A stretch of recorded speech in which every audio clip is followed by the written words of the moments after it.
Welcome at a boring history for sleep. Like, comments, and subscribe. For centuries, the world looked at this vast expanse and saw only an impossible wilderness. But beneath the ice, a heartbeat was waiting. Welcome to a journey through the deep, quiet past of Russia. A history not of loud battles, but of endless horizons, slow rivers, and the patient endurance of a land that carved its own destiny out of stone and snow. Let your mind drift as we step backward into the frost. Long before there were empires, there were the rivers. The Dnieper, the Volga, the Don. In the 9th century, these waters were the highways of the ancient world. If you were to float down these rivers 1,000 years ago, you would see dense, dark forests of birch and pine. And nestled within them, the early Slavic tribes. They lived in rhythm with the seasons, farming the stubborn soil and listening to the whispers of the woods. But they were not alone. From the north, down the Baltic waterways, came the Norsemen, the Varangians.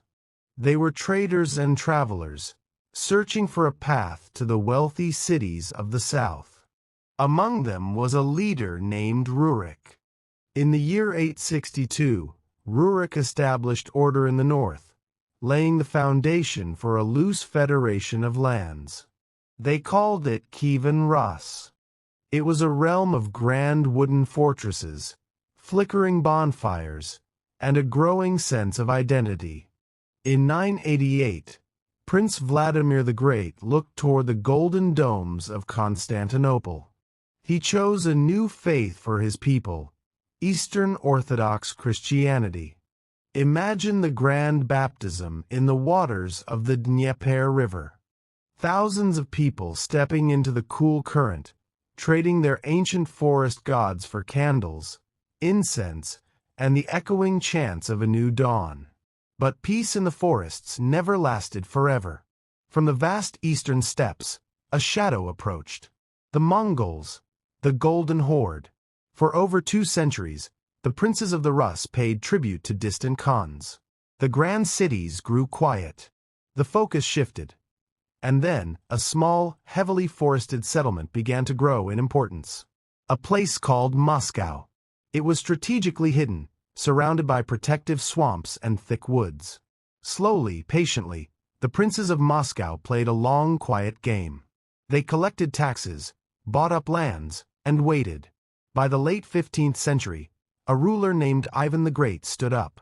He stopped paying tribute to the horde. He looked around at the fragmented principalities and began what historians call the gathering of the Russian lands. Moscow became the heart of a new identity. Its grand princes began to look at themselves differently. They looked at the fallen Roman Empire, they looked at Constantinople, and they whispered a new title for their rulers. Tsar. Derived from Caesar. A word heavy with authority, echoing through the cold northern air. Centuries passed like the turning of giant pages. The Tsars grew more powerful, and the borders expanded further into the mysterious east, across the Ural Mountains, deep into the silent woods of Siberia. But Russia was still isolated, locked away from the changing currents of Western Europe. It had no warm water ports. It was a land giant, looking inward. Until Peter the Great. He was a man of restless energy and massive stature. He didn't want Russia to remain hidden in the dark forests. He wanted the sea. In 1703, on a desolate, swampy marshland where the Neva River meets the Baltic Sea, Peter did something impossible. He ordered a new city to be built from nothing. Thousands of workers labored in the mud, driving wooden piles deep into the frozen earth. He called it St. Petersburg. It was his window to Europe. Imagine the contrast. Moscow was old timber, heavy bells, and ancient traditions. St. Petersburg was stone, straight canals, and elegant European architecture. The capital shifted to the water. Russia was now looking outward, its sails catching the cold Baltic wind, transforming into a massive European empire. The 18th and 19th centuries were an era of breathtaking contradictions. It was the age of Catherine the Great, who filled her palaces with the finest art, philosophy, and library collections in the world. It was a time when the Russian court spoke French, walked on imported silk, and danced beneath thousands of burning wax candles in grand winter balls. Yet, just outside the palace gates, the vast majority of the empire lived a life unchanged for generations.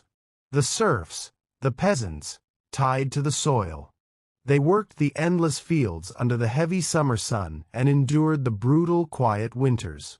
It was this deep, melancholic beauty, the contrast between the glittering palace and the silent, suffering village, that gave birth to Russia's golden age of literature. Writers like Tolstoy and Dostoevsky sat in their quiet studies, dipped their pens in ink, and tried to capture the complex, untamable soul of their motherland. Empires rise, and empires inevitably fade. The 20th century would bring storms and changes that no one in the old world could have imagined. But tonight, we leave the history books open at the twilight of the old empire, where the trains are just beginning to cut across the thousands of miles of the Trans-Siberian Railway, where the bells of old Moscow still ring softly through the fog, and where the snow continues to fall, gently, silently, over the endless, timeless horizon. Sleep well, and let the history wash away.